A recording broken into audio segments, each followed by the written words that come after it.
لیکن اصل بات جو ہے میں آپ کو بتانا چاہتا ہوں، یہ ہے سائڈ ایشو. اصل ایشو ہے فلسطین کا جو شروع ہونے والا ہے. بھٹی دہکے گی وہاں.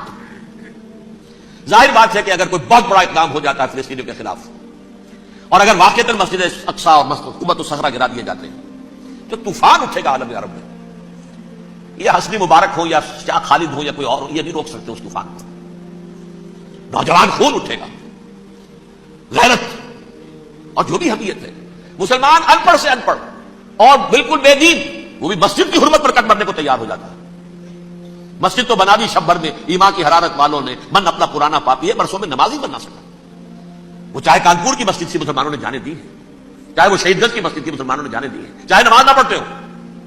لیکن یہ جو حرمت اور یہ جو حمیت یہ غیرت ہے، اس سے جو طوفان اٹھے گا یہ ہوگا اس ملحمۃ العظما، اس کی طرف پیش رفت ہو رہی.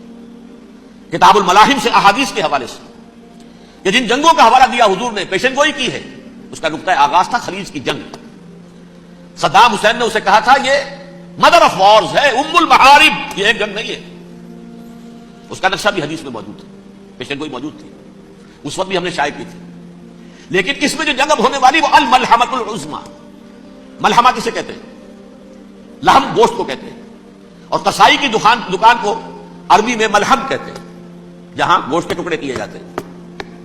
آج کل مشینوں سے ہوتے ہیں، اب جو ہے وہ ہاتھ سے چھریوں سے نہیں ہوتے، لیکن ٹکڑے ہو رہے ہوتے ہیں، جسموں کے چیتھڑے اڑ رہے ہوتے ہیں. ملحمہ یہی لفظ استعمال کیا تھا حضرت سعد بن عبادہ نے رضی اللہ تعالی عنہ یوم فتح مکہ. ان کے دل میں تھا کہ اب ہم انتقام لیں گے ان عربوں سے، ان قریش سے. الیوم یوم الملحمہ، الیوم یوم الملحمہ، یہ کہتے ہوئے جا رہے تھے. ایک خاص کیفیت، آج ہے گوشت کے ٹکڑے اڑانے کا دن. حضور سے کہا کسی نے جا کر کے صاحب تو یہ کہہ رہے ہیں الیوم یوم الملحمہ، الیوم یوم الملحمہ. حضور نے فرمایا نہیں، ان سے کہو جا کر الیوم یوم المرحمہ، الیوم یوم المرحمہ، آج رحمت کا دن ہے، آج تو میں ان سب کو معاف کروں گا.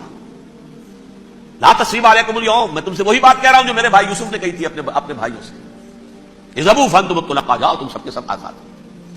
وہ ملحمہ ہے جس کو کہ حضور نے حضرت معاذ بن جبل رضی اللہ تعالیٰ عنہ کی روایت ہے، اس میں سے جو ابو داؤد میں روایت آئی ہے، اس میں الملحمۃ العظما، عظما مؤنث ہے اعظم کا. آپ کہتے ہیں جنگ عظیم اول، جنگ عظیم دوم، عظیم کا باب ہو گیا اعظم، سب سے بڑا، اور اس کا مؤنث ہے سب سے بڑی، عظما. الملحمۃ العظما، سب سے بڑی لڑائی.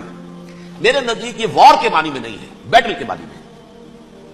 انگریزی میں یہ دو لفظ علیحدہ ہے، وار، بیٹل. وار سالوں کو محیط ہوتی ہے، بیٹل کسی ایک خاص جگہ پر جو لڑائی ہوتی ہے اس کو کہتے ہیں. حضور کے اور قریش کے درمیان 6 سالہ وار تھی، جنگ تھی.